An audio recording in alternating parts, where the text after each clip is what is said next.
Please subscribe to Face TV Africa and turn the notification on. Face TV Africa, ẹ jọ̀ọ́ subscribe, hete. Face TV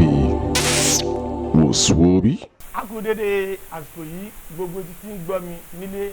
lóko onírìn àjò ọ̀dẹ̀ ọ̀dùbí orúkọ mi ni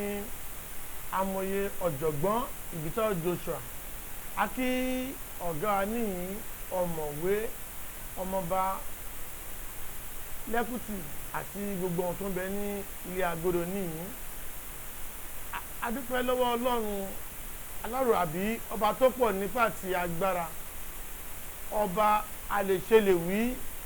a lè ṣe lè wí a lè wí lè ṣe ọba tó ti ń bẹ kí bẹbẹ ó tó máa bẹ ọba tó tún bẹ nígbà tí bẹbẹ ń bẹ ọba tó tún máa bẹ nígbà tí bẹbẹ ò ní bẹ mọ́ òun ni à ń dúpẹ́ fún lọ́jọ́ ti tòní ọba tó máa rí ìbẹ̀rẹ̀ ọdún tó tún máa rí ìlàjì rẹ̀ ní agbára Ọlọ́run gáàgùn jùlọ gbogbo etí tí ń gbọ́ mi àti gbogbo ojú tí ń wò mí ayọ̀ láti la ìlàjì ọdún tó kù náà láti làjá tọmọtọmọ tẹ̀lé tara tó fi lè mọ̀. Ní ọ̀sẹ̀ tí ó kọjá lọ a sọ nípa manual pé bí Ọlọ́run ṣe dá ẹ̀dá ó dá pẹ̀lú manual ni ní ti manual ìdúró ní ìdúró kismet tá a mọ̀ sí destiny àmọ́ ní ọjọ́ tòní ìkan nínú àwọn ọmọ wa ni a ó fi ìrìnàjò rẹ̀ fi ṣe káfi jòkòrò rọ̀ ní ọjọ́ tòní gbẹ́júgbájà ni ẹni tí a mọ̀ bí ẹni mowó bẹ́ẹ̀ ni ìtí nickname ẹ̀ ń jẹ́ Portable Zazu Z according to the net ó fi hàn yín ní gbangba wálé àpé àbí ìránṣẹ́ yìí ní March 12 1994 ní tó túmọ̀ sí pé 6 months ní ìránṣẹ́ yìí ti 28 nínú ìrìnàjò gbèsè ayé rẹ̀ ó túmọ̀ sí 28 plus as at now. tí abáwo dáadáa mo fẹ́ kí a rí àwọn ẹ̀kọ́ kọ́ lára ìránṣẹ́ yìí ni gẹ́gẹ́ bí nọ́mbà gẹ́gẹ́ bí ó ti fi ètò ìrìn ayé rẹ̀ gẹ́gẹ́ bí ó ti fi hàn àti bí nọ́mbà ṣe supported this time around. Now tí a bá wo ìránṣẹ́ dáadáa tí a bá wo date ẹ̀ gẹ́gẹ́ bí a ṣe pé March 12 1994 ni wọ́n bí ìránṣẹ́ yìí ìtàmọ̀ sí Portable Zazu Z. Nínú ìrìnàjò ìránṣẹ́ yìí a rí pé ìránṣẹ́ yìí according to the calculation nínú ètò ìmọ̀ ẹ̀kọ́ nọ́mbà a rí pé 33 ní ìránṣẹ́ fún wa 335 ní ìránṣẹ́ fún wa 335 yìí ó ń túmọ̀ sí pé lápá ìránṣẹ́ yìí 11/2 ni gẹ́gẹ́ bí calculation rẹ̀ àmọ́ tẹ́ báwo dára pé jẹ́ 335 yìí ìgbà àárọ̀ ìgbà ọ̀sán àti ìgbà alẹ́ rẹ̀ ó ń túmọ̀ sí pé ìrántí máa jẹ́ sọ̀rọ̀sọ̀rọ̀ nítorí pé ẹnikẹ́ni tí ó bá ti ní 3 méjì jù bẹ́ẹ̀ lọ nínú calculation ìrìnàjò rẹ̀ ó máa jẹ́ sọ̀rọ̀sọ̀rọ̀ pédépédé àpapọ̀ pé ó jẹ́ sọ̀rọ̀sọ̀rọ̀ ó máa jẹ́ ìdákọ̀ tí ó máa mórí nǹkan nínú ìrìn àjò rẹ̀ ó jẹ́ ẹ̀dá kan bẹ́ẹ̀ nínú ìrìn àjò dẹ́ nínú ìrìnàjò ìránṣẹ́ yìí bí nọ́mbà ṣe fẹ́fọ́ rẹ̀ bẹ́ẹ̀ náà ni àwọn ìràwọ̀ tó súnmọ́ ìrìnàjò ìgbésí ayé rẹ̀ bẹ́ẹ̀ náà ni wọ́n fífẹ́ pẹ̀lú ní èyí tí ó túmọ̀ sí pé ìránṣẹ́ yìí gẹ́gẹ́ bí ìrìnàjò ẹ̀ ti rí kì í ṣe ẹ̀dá kan tí ó gbọ́dọ̀ jẹ́ tí ó ń gbára lé ọ̀rẹ́ bẹ́ẹ̀ ni ọ̀rẹ́ máa disappoint ẹ̀ and at the same time nínú ìrìnàjò ìránṣẹ́ yìí ó tún túmọ̀ sí pé gbogbo nǹkan tó bá ti wùn ránṣẹ́ yìí náà ló máa wùn ọ̀rẹ́ rẹ̀ bẹ́ẹ̀ ni gbogbo nǹkan tó bá ti wùn ránṣẹ́ yìí ló máa wùn àwọn ọ̀rẹ́ rẹ̀ kódà títí dórí ìyàwó gan tí gbogbo ìyàwó tó bá fi ń fẹ́ gan ló máa fi máa wùn àwọn ọ̀rẹ́ rẹ̀ pẹ̀lú nínú ìrìn àjò rẹ̀ ìlànà dẹ́ẹ̀dẹ́ tí máa sí pọ̀ díẹ̀ náà nínú ìrìn àjò ẹ̀ náà gẹ́gẹ́ bí àkọlẹ̀ ti wí nínú ìrìn àjò rẹ̀ àti pé ní ayé nínú àjò ìránṣẹ́ yìí ìránṣẹ́ kì í ṣe ẹni tí ó ń faransìn lábẹ́ ènìyàn ìránṣẹ́ kì í ṣe ẹni tó ń faransìn ara àti ara bákan náà ẹ̀wẹ̀ nínú ìrìnàjò ìránṣẹ́ yìí ohunkóhun tó bá ń ṣe tí kò bá ti fojú tó nǹkan tó bá ń ṣe bóyá ó gbọ́n bẹ̀rẹ̀ lọ́rẹ̀ fún kọ́ bá ń ṣe ni ìṣekúṣe ni ó máa ṣe síbẹ̀ àyàfi ohunkóhun tó bá mójútó fún ara rẹ̀ ló máa ṣe àṣeyọrí ní orí ẹ̀ tí ìlọ́kùn orí business náà gbogbo tó bá mójútó nípa business ẹ̀ náà ni ó máa ṣe àṣeyọrí ní orí ẹ̀ bíbẹ̀ kọ́ ó máa fa kí ó máa ná ní owó ní ọ̀nà méjì bẹ́ẹ̀ ni bákan náà tí lọ́jọ́ ìbàdàn dúró fẹ́ kí bí ó ń ṣèlú abẹ́ ènìyàn àbí abẹ́ ọ̀gá kan ni ọmọ màlúù nílò omi òjò ni àmúnú wọn tó bá ti dó ní orí ọwọ́ rẹ̀ tó sin ara rẹ̀ pẹ̀lú ògbọ́lọ́hún ìṣẹ̀dá rẹ̀ ẹlẹ́dàá rẹ̀ àti kí ni á support ìrìnàjò ẹ̀ láti jẹ́ kó link into success kíákíá náà ìyẹn lọ́bẹ̀ nínú ìrìnàjò rẹ̀ tí a bá wò dáadáa nínú ìrìnàjò ìránṣẹ́ yìí ọdún yìí ṣe àlàyé fún yín pé gẹ́gẹ́ bí ohun tó lò nínú ọdún yìí ó ṣàlàyé fún pé ọdún jẹ́ ọdún ariwo fún àkóńtò ọdún yìí jẹ́ ọdún ariwo fún nígbà tí ó túmọ̀ pé ariwo ayọ̀ ariwo òkìkí ayọ̀ ìdùnnú ni ọdún yìí jẹ́ fún bẹ́ẹ̀ tí kò bá lò dáadáa ó ṣeéṣe kó gbọ́dọ̀ máa bọ́ sí negative ní lẹ́ẹ̀kọ̀ọ̀kan àbí kí kó sọ̀rọ̀ dáadáa kí ìbànújẹ́ má bàa dàpọ̀ mọ́ ayọ̀ fún ní ọkàn bẹ̀ then síwájú sí nínú oṣù ìran fún ara rẹ̀ nítorí pé ọlọ́run tó à ń sìn ọba elétò ni ó ti ṣètò olúkálùkù bó tó àti bí ó ti yẹ ẹ̀mọ̀ ní láti bó ti pé manua kí ni manua yìí òun náà ti ṣe kí ni òun náà ni mò ń dàlú fún wa lọ́lọ́bà yìí ni mò ń pọ̀ sí fún wa lọ́lọ́bà yìí now nínú ìrìnàjò ìránṣẹ́ yìí ohun tí ìránṣẹ́ yìí ń lò nínú oṣù yìí nọ́mbà tó ń lò nọ́mbà tó ń lò fún wa nínú ọdún ìṣó tó ń lò nínú oṣù yìí nọ́mbà tó ń lò ìyẹn sọ nípa lose and gain bẹ́ẹ̀ ni nọ́mbà tó ń lò nínú oṣù yìí ó sọ ní lose and gain and tí ẹ bá wò dáadáa ní on the 21st this month ẹ pé ni ó ṣe ìkómọ ó ṣe naming fún ọmọ rẹ̀ ọjọ́ tó ṣe naming ní gangan ọjọ́ náà tó abọ́ sí personal day tó ń lò lọ́jọ́ yẹn gangan náà tó abọ́ sí personal day ọjọ́ ariwo tó abọ́ sí fine ó ti gẹ̀ ti àárín yẹn bẹ́ẹ̀ yẹn but nípa àwọn ọ̀rẹ́ tó ti lọ gbé mọ́tò jáde ní ọjọ́ tí ó ń ṣèkómọ tó ti ń ṣe wedding pẹ̀lú tó gbogbo ẹ̀mọ́ ara wọn tó pé ìdùnnú ṣubú lu ayọ̀ tó ń tún lọ fi mọ́tò lọ hit èèyàn débi pé ẹ̀sùn kan ayé ẹ̀sùn kan ọ̀run ni àwọn tó ń tún fi mọ́tò hit ní ọ̀yẹ́ wà ìyẹn tó mọ̀ pé kádàrá sẹ́rí àdúrà nínú ayé yìí àdúrà tá à ń gbà sọ ọlọ́run ó máa gbà kádàrá ara wa náà sí ọlọ́run òun náà yìí kí ni ó máa wá sí ìmúṣẹ méjèèjì ló máa wá sí ìmúṣẹ níwájú ọlọ́run ẹ wo ìrántẹ́ yìí a sọ pé ọdún yìí ọdún ariwo ni pé pásítọ̀ àmọ̀ tó ń lò nínú oṣù yìí a sọ pé lose and gain ni ẹ wo ọdún ariwo ó gain ẹ̀ ní ọdún ariwo but ó tún lose because ẹni tó lọ fi mọ́tò lọ yìí tì kankan ó ṣe máa tún mọ́tò ṣe ẹni tí wọ́n tún fi mọ́tò gbà náà ní àárín ibẹ̀ náà òun náà nínú kókó lálọ́ lónà wà ó máa tún náwó ní sáàdì ibẹ̀ yẹn náà àgàtúwà tó wà jẹ́ pé ìṣẹ̀lẹ̀ ẹni sọ́ọ́ lọ gbẹ̀mí mi ẹ̀ pé double wàhálà for dead body ni ló ti jẹ́ ní ọ̀pọ̀ jẹ́ pé gbogbo ẹ̀fẹ́ tó bá fà sí mọ́ bí bọ́sì máa ṣe bẹ́rẹ̀ ni olúmọ rẹ̀ tó sí àárín ẹ̀ ní ọ̀tọ̀ nínú ìrìnàjò àmọ́ ohun tí mo fẹ́ tí tèmi ń fàyọ nínú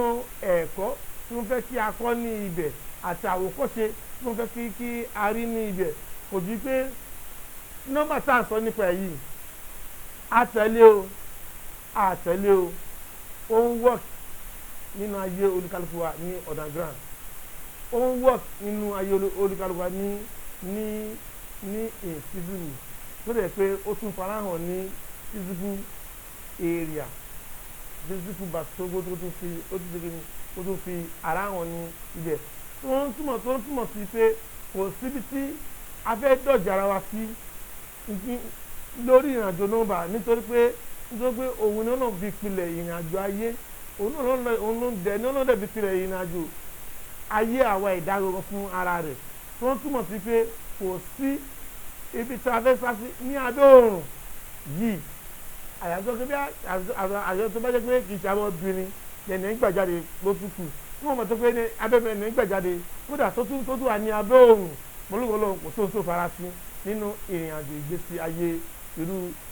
ẹni bẹ́ẹ̀ nínú ayé yìí àmọ́ kókó ọ̀rọ̀ mi jù ní pé tí a bá mọ ìrìn àjò ìgbésí ayé wa a mọ bí tí yẹ ká ti sáré a mọ bí tí kò yẹ kí a sáré kò dẹ̀ yẹ kí a rìn àti ọmọ tó gbé bí ó yẹ ká rìn ni àti ọmọ tó gbé bí ó yẹ ká ti slow àti wàá mọ nínú ìrìn àjò ayé oníkálukú wa tó túmọ̀ sí pé tí ẹ̀dá bá mọjọ́ àtìlà rẹ̀ ó tún bọ́ ẹ̀dá tó bá mọjọ́ àtìlà gẹ́gẹ́ bí Yorùbá fi máa sọ wọ́n ní pé yóò kọ̀ sáré kú ni àwọn ìmọ̀ yìí máa fẹ́ ní ọkàn balẹ̀ láti jẹ́ kó mọ ìgbà àtìlà rẹ̀ láti jẹ́ kó mọ̀ nínú ìrìnàjò portable travel yìí nígbà tí mo wo ìrìnàjò according to the net pé March 12 1994 ni tí a bá wo dáadáa a rí pé nínú ìrìnàjò rẹ̀ mo rí nínú ìrìnàjò pé ní formal affair ó pọ̀ tíṣẹ́ fẹ́ lómi jẹ ni ní formal affair gbogbo ohun tó ti pápátá kò sí ìtorí jẹ ní inú rẹ̀ ẹ wá wò ní present life ẹ wò kí ni ẹ̀jẹ̀ tí Ọlọ́run ti gbà fún kí ni ẹ̀jẹ̀ tó ti make it in life kí ni ẹ̀jẹ̀ tó pé gbogbo nǹkan tí tó tó pé nǹkan tó ṣe ní formal life ni wọ́n ń gba èrè ní lọ́wọ́lọ́wọ́ báyìí ìdí náà máa sọ pé most of them be for today kọ̀mpútà èjì ni wọ́n kọ̀mpútà èjì ni wọ́n kí n tàbí sọ pé kọ̀mpútà èjì ni pé wọ́n tètè make it ju ayé àwọn fọ́ padà wá lọ nínú ìrìn àjò ayé yìí bẹ́ẹ̀ ohun tí máa pe ìránṣẹ́ sí àkíyèsí lé lónìí pé dẹ́ẹ̀dẹ́ nìràwé ní títọ́ pé bí sọ́mọ̀ ṣe funfun tó bẹ́ẹ̀ ni kúrukúru díẹ̀díẹ̀ ó ń bẹ ní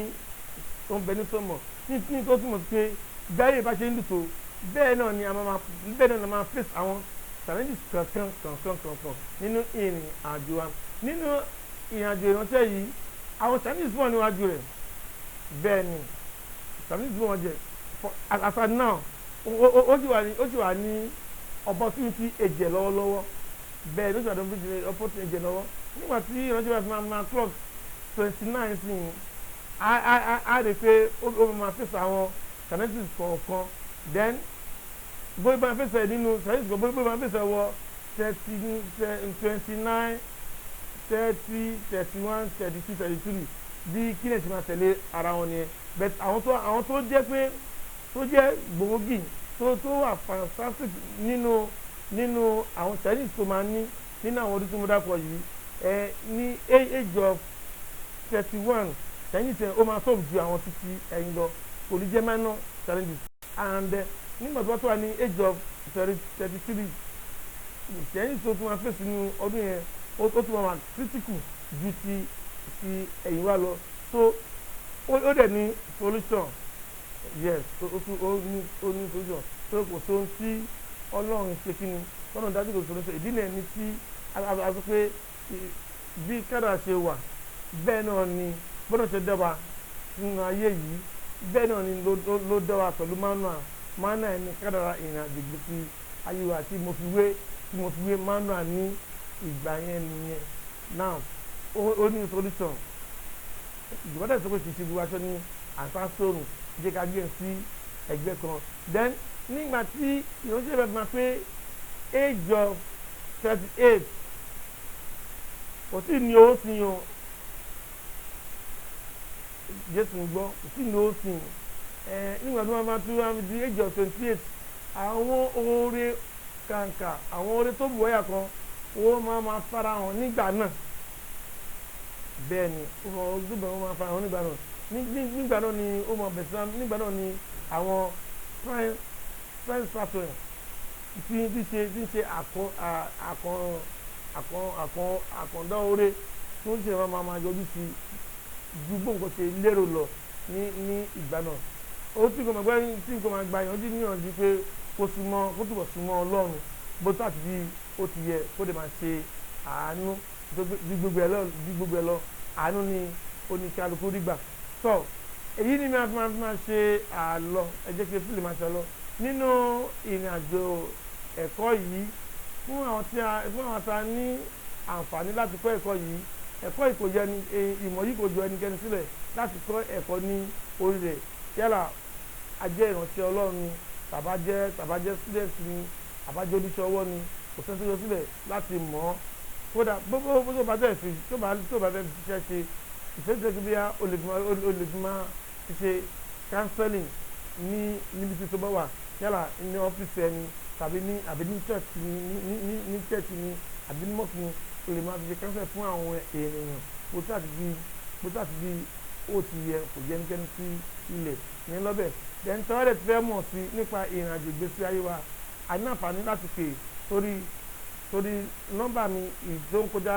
tẹ́ńtẹ́ wò lábẹ́ fọ́nrán ní wo mi yìí àwọn nọ́mbà tó ń kọjá yìí nọ́mbà mi nìyẹn tá a ní àǹfààní láti pè sí ibẹ̀ láti lè po ohunkóhun tí a bá ń fẹ́ láti fẹ́ mọ̀ nípa ìrìn àjò ayé ni tàbí ilé tí à ń gbé ni tàbí àyànfẹ́ ni afẹ́fọ́kọ ni afẹ́fẹ́ aya ohunkóhun tó ń fi afẹ́ ṣe a ní àǹfààní láti lè tàbí student ní ẹni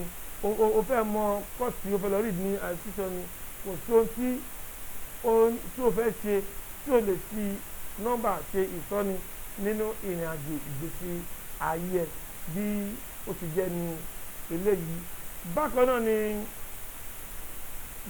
ni Perfect Home Limited àwọn báyọ̀ maintain properties nínú ìrìn àjò company wọ́n bá wọn maintain ni most of àwọn tó wà ní abroad ṣe pé wọ́n rí èèyàn finú tọ́ àbí fi ọkàn tọ́ ẹ máa bọ̀ ní ọ̀dọ̀ Perfect Home Limited ẹ máa bọ̀ ní ọ̀dọ̀ wọ́n bá yẹn ra lẹ̀ wọ́n bá yẹn kọ́ ilé bí àdìfẹ́sà property ni afẹ́sàdé àbí afẹ́ra lẹ̀ ni àbí afẹ́kọ́ sórí ẹni àwọn gbogbo ẹni wọ́n bá ń ṣe ètò ẹ̀ tàbí o tẹ̀ dé láti abroad o fẹ́ dé sí hòtẹ́ẹ̀lì kan ló fẹ́ dé sí ni àbí o fẹ́ dé sí hòtẹ́ẹ̀lì o fẹ́ dé sí àwọn olè tuntun àti sọ pé wọ́n ti kọ́ síbi ṣe hòtẹ́ẹ̀lì ló fẹ́ dé sí ni gbogbo ìpátá ló ń bẹ ní ìṣe wọn láti bẹ mójútó. Ọ́fíìsì wọn bẹ ní Lẹ́kì Àjà ibẹ̀ ní head office wọn wà ibẹ̀ ní head office wọn ó wà Lẹ́kì Àjà. Bákan náà ní branch ní Ogun State ní Jọ́ọ̀jì. Bákan náà tún ní branch náà ní UK náà nínú wọ́n tún ní branch níbẹ̀. Ẹgbẹ́gẹ́ tó bá fẹ́ rí wọn anáfà láti pè sórí fọ́rọ́tẹ́ tí wò mí yìí nọ́mbà tí wà dé abẹ́ yìí ṣíṣe nọ́mbà mi yìí wọ́n sábà nọ́mbà ni ẹ anáfà láti pè sórí nọ́mbà yìí from there màá lè kí n mọ́ ọ́fíìsì láìwọ̀n tí ó wà ní head of ní Àjà ní head of zone màá lè kí wọ́n mọ́ wọn bí ó ṣe jẹ́ nìyẹn. So eléyìí ni wọ́n fi máa ṣe àlọ́ lọ́jọ́ tòní ìtókù oṣù di ní ọ̀sẹ̀ tí ó ń bọ̀. Orúkọ mi kò tí ì yí padà èmi náà sì ni olólùfẹ́ yín amòye ọ̀jọ̀gbọ́n Ìbíta Joshua ó ti ṣe kí ni ó ti sẹ̀. Please subscribe to Face TV Africa and turn the notification on. Face TV Africa ẹ jọ̀ọ́ ẹ subscribe ẹ hẹ́tẹ̀. Face TV was Swoby.